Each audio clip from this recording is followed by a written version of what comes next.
My hair matches my shirt. It's actually kind of interesting, but let's get to the 365 vlog. Let's go.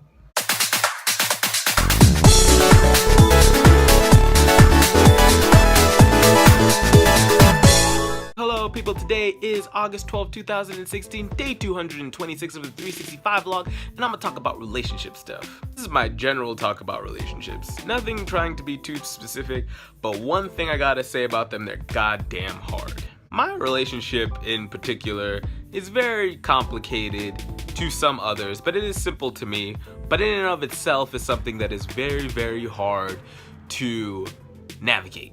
Not quite ready to go into the details, so I'm just going to talk objectively about certain points in navigating a relationship. In a relationship, one of the things that you have to navigate are things that you are willing to negotiate on. These are the things that are like the little annoyances that you or your significant other may have for each other. So like maybe you don't like that they keep the seat up all the time, or you don't like that they keep the seat down all the time. Whichever it is, you have to come to some resolution between the two of you by talking it out. And that brings me to the next point. Negotiating is very important. We have to talk about communication, because this shit is fucking important and there are levels to it. Some of you may be in a relationship and all lovey-dovey and shit, and that's great, but one of the things that people fail to do in relationships is communicate properly. I think somewhere in the relationship it gets lost that both of you are not psychic. Just because you may like the same things or you're into the same things or you're very deep in love does not mean the person you're with can read your fucking mind. I think at the end of the day, people lose sight of that fact that your significant other is not a mind reader, and neither are you. And depending if you have like issues with your significant other, there is definitely a lot of things that people need to work on talking. Talk it out. Not everything is just out there.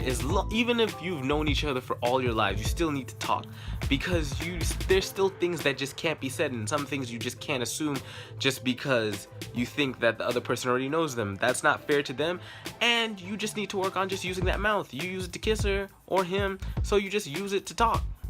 And in an opposite idea or mind frame, like communication is great, but also space is a good thing, because it gives you perspective. When you're all up in the picture, right? Like you're too close to it, you can't really see all the fine details.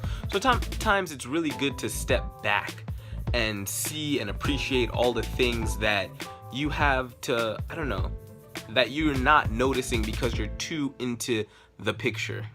Maybe this means you take a break, or you give each other some time or alone time so you can gather yourself, because when you're in a relationship for a really long time, you start to eventually lose that sense of self. I'm not saying this is for everyone, but maybe I'll speak from my experience that you lose your sense of self because you don't give yourself enough perspective to look back and think about maybe like a time when you weren't with this person, or just remember who you are when you're by yourself, because you're with them all the time and you love being with them. But sometimes it's also healthy to just step back for a little bit, as much as you're comfortable with though. No, I don't. I just love being with my SOs all the time. Oh man, they're the best. Here's another point. I said talking and communicating is great, but in communication there's also listening. If you're not listening to your significant other, you're not really understanding where they're coming from, because there are 2 points to listening, right? Maybe not necessarily that you're understanding, but you can hear what they're saying, but you need to understand and process it, because during that time maybe you're listening to what they're saying, but then you'll say something and you're not really listening or breaking it down or trying to internalize it to truly understand what it means. And sometimes you can't, because you're not that mind reader that I talked about earlier. It's gonna be my last tidbit, definitely not my last time on this video, but the last tidbit that I could actually say for a relationship is to definitely let go.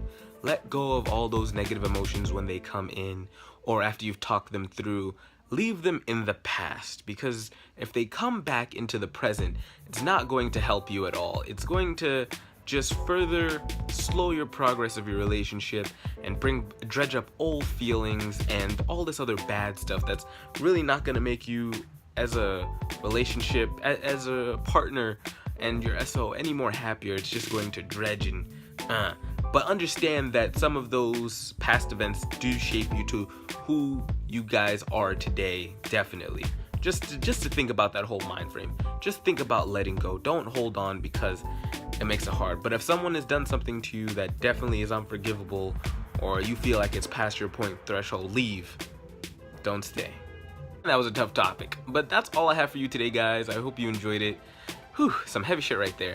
But if you made it to the end of this video, don't hesitate to hit the like button. Also, if it's your first time seeing my face, don't hesitate to hit the subscribe button because I make new videos when you see them. So tell me guys, tell me about your relationships down in the comment section down below. I'd love to hear if any of the tips that I said were helpful or related to you in any way. Love to hear what you have to say. Yeah guys, I'm Vandal. Don't forget to keep it 365 and I'll talk to you next time with another video. Peace. Bye. And good times, hey, I don't want nothing but good vibes, hey, good vibes, and good times.